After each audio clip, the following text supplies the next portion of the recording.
Do you mind if I sit?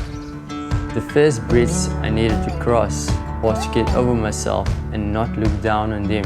When I walked into the house, I could see that there was this little boy who was really happy to see us and excited to see us.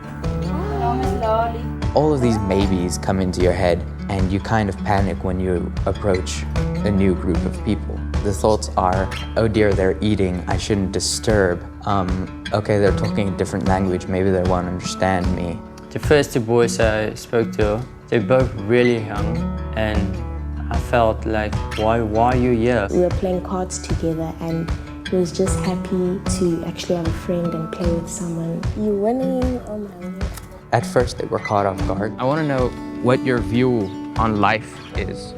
Like, do you think life is unfair towards you because you live in a place like this? We started talking and stuff, and how they live together as a family. For him not to be able to do certain things in the house is really difficult.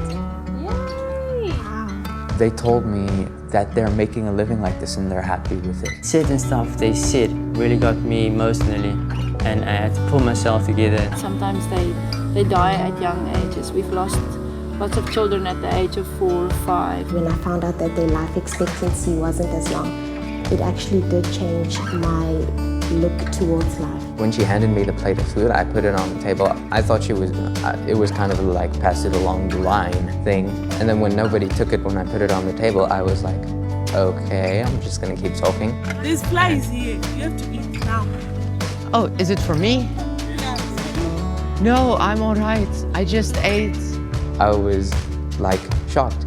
They had their own food and they chose to be so kind as to give me some of that food that they paid for and they worked really hard for. I got a meal ticket and I went into the kitchen to go fetch my biryani plate. Food is finished. The food finished.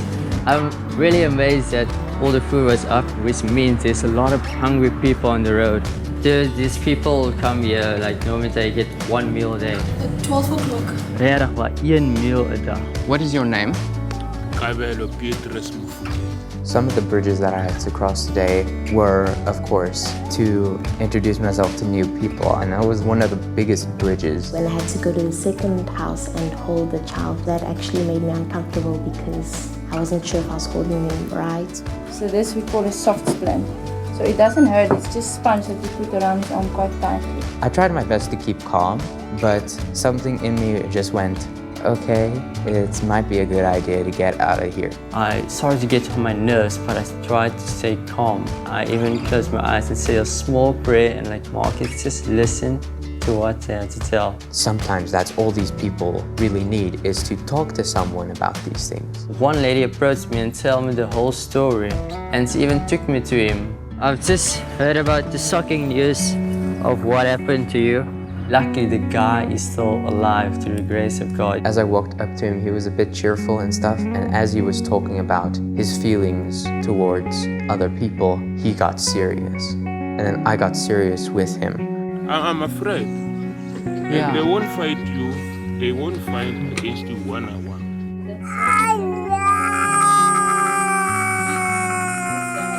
When he started making noises, I thought maybe he was just like, I don't know, scolding me, or I don't know, he wanted to say something, but I wasn't sure what he wanted to say. When this guy approached me and called me, and I looked at him like, can I help you? I want to shoot a movie inside there. Wait, what do you want to show me?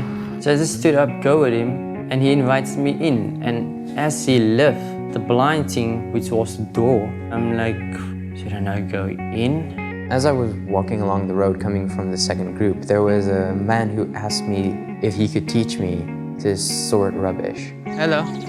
Immediately, I was a bit unsure and hesitant and kind of like, what do I do now?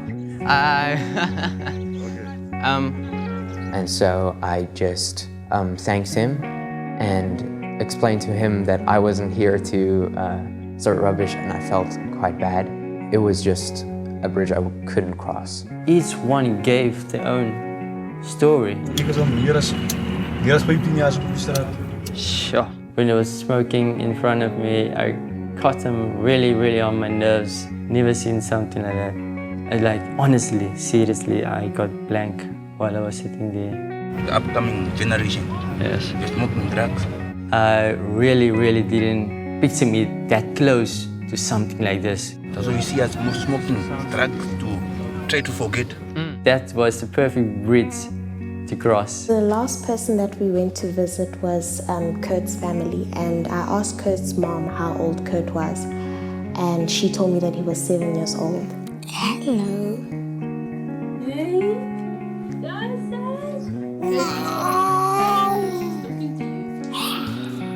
I was really shocked to hear that he was actually 7 years old because he was really short, and also because he didn't develop all his teeth yet. He was just so happy, and he was just always willing to give a big smile.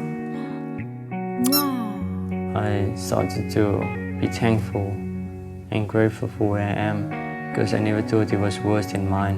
Being there for the first time was hard for me because I've never done it before, so it was really difficult for me. It got easier as I was doing it. This way, up here. I felt really blessed and good to step out of my area and go to an area like that. After today, I've really realized that it's not hard. It wasn't difficult to communicate to them and stuff. Anyone who's willing to do it can do it.